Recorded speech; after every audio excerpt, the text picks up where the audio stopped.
নমস্কাৰ আপোনালোকে চাই আছে এনকেটিভি প্লাস আৰু মই ডিম্পি বৈশ্য চলি আছে পবিত্ৰ ৰমজান মাহ আৰু এই ৰমজান মাহত এক গুৰুত্বপূৰ্ণ সিদ্ধান্ত গ্ৰহণ কৰিলে পাঁচখন মছজিদ কমিটিয়ে আমি আপোনালোকক জনাইছো যে পবিত্ৰ ৰমজান মাহত গুৰুত্বপূৰ্ণ সিদ্ধান্ত গ্ৰহণ কৰিছে পাঁচখনকৈ মছজিদ কমিটিয়ে কি এই গুৰুত্বপূৰ্ণ সিদ্ধান্ত জানো আহক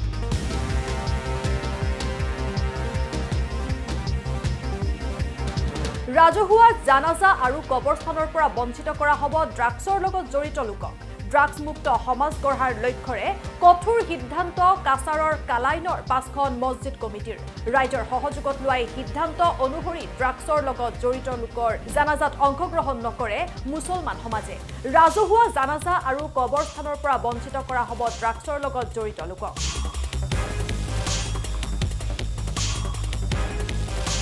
ড্ৰাগছ মুক্ত সমাজ গঢ়াৰ লক্ষ্যৰে কঠোৰ সিদ্ধান্ত কাছাৰৰ কালাইনৰ পাঁচখন মছজিদ কমিটিৰ উল্লেখ্য যে গাঁওকেইখনত দিনক দিনে ড্ৰাগছসহ বিভিন্ন অসামাজিক কাৰ্যকলাপ বৃদ্ধি পাইছে বিশেষকৈ যুৱ সমাজক ধ্বংসৰ গৰাহত ঠেলি দিছে মাৰাত্মক ড্ৰাগছে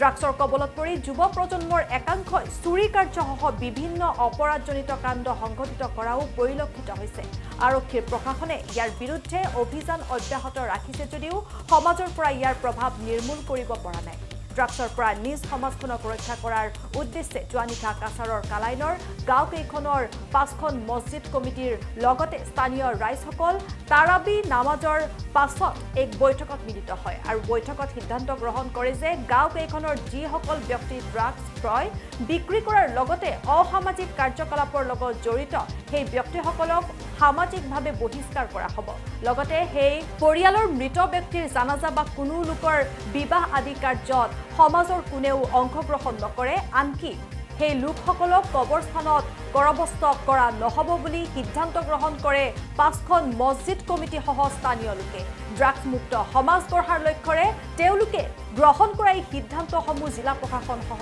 আৰক্ষী প্ৰশাসনক জনোৱা হ'ব বুলি জনাই মছজিদ কমিটিৰ লোকসকলে আৰু এই ক্ষেত্ৰত কি মন্তব্য প্ৰদান কৰিছে শুনোৱা হওক আজকে আমরা এখানে পাঁচ মহল্লার মানুষ সবাই সম্মিলিত হয়েছি বিগত 2 দিন আমরা আরো মিটিং করছি আজকে ফাইনাল মিটিং আমরা একটা সিদ্ধান্ত নিছি আমরা পাঁচ মহল্লার মানুষ মিলিয়া যে আমাদের এলাকা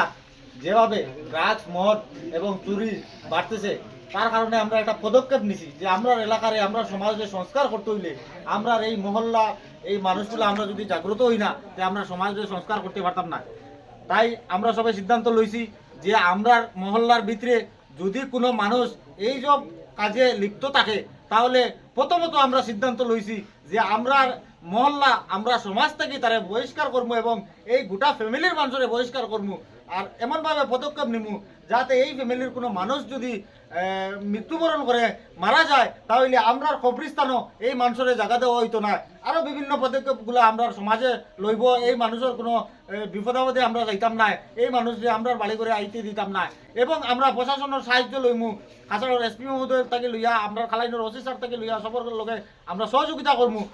যদি এরকম কোনো মানুষের পাওয়া যায় আমরা ইনফরমেশন দিমু এবং ধরানির চেষ্টা করবো আর আমরা সমাজে তো ফুললি বয়কট করবো এবং আমরা মসজিদের এলাকায় আমরা মাইকিং করিয়া এরারে বহিষ্কার করবো এই সিদ্ধান্ত লইয়া আজকে আমরা মুরব্বী সব আসনি কেন পাঁচ মহল্লার মানুষ এবং আমরা যুবক তত্ত্বাবধানে এই কমিটি গঠন করা হয়েছে